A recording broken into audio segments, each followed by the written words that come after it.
Other families of people shot and killed by APD have been following this case closely.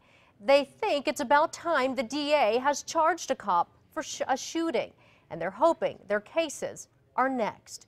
News 13's Gabrielle Burkhart spoke with a couple of those families. She's live downtown. Gabby? Jessica, today Boyd's family says they're relieved officers are being held accountable. For other families, they're still waiting and hoping.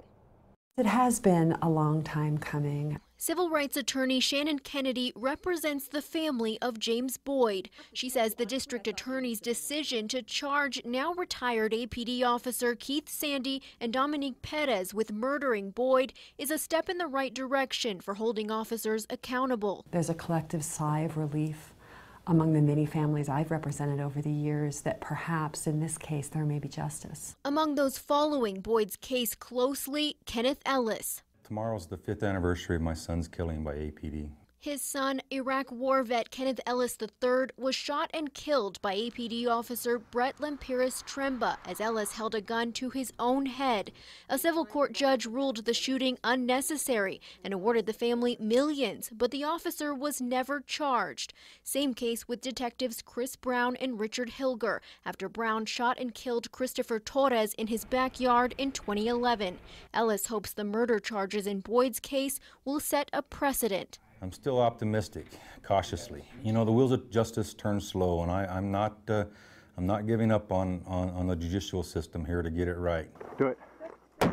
Ellis and Kennedy say the video in Boyd's case is strong evidence that'll be presented in open court. The community has an interest in knowing how we are holding the government accountable. Kennedy hopes the case will come to a quick resolution. I hope these men plead guilty and take responsibility for what they've done.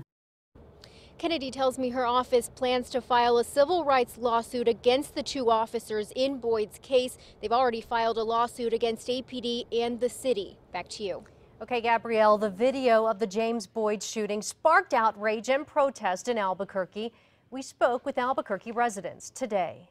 And the community does take a stand, and I approve and I agree with the DA moving forward with the pressing charges against these officers. You know, you're almost worried about, you know, not just a criminal element or people element, but also, you know, I don't know that I have a lot of security that sometimes the police are making the right decision, though I think that the police are in a tough situation where, I mean, we're just in a violent time, which scares me too. Just as long as justice is served, that's all that the people want. We just want a chance to have everybody be treated equally, and I think that sometimes that doesn't happen, and I'm glad that that's happening right now. The ACLU of New Mexico says the charges against Officers Perez and Sandy is a sign that our city will no longer ignore officers using excessive force. I think heartening to know that our city is taking these kinds of situations seriously now and finally devoting the kind of due diligence that they require. ACLU went on to say that a badge is not a license to kill without consequence and that officers must be held accountable before the laws they are sworn to uphold.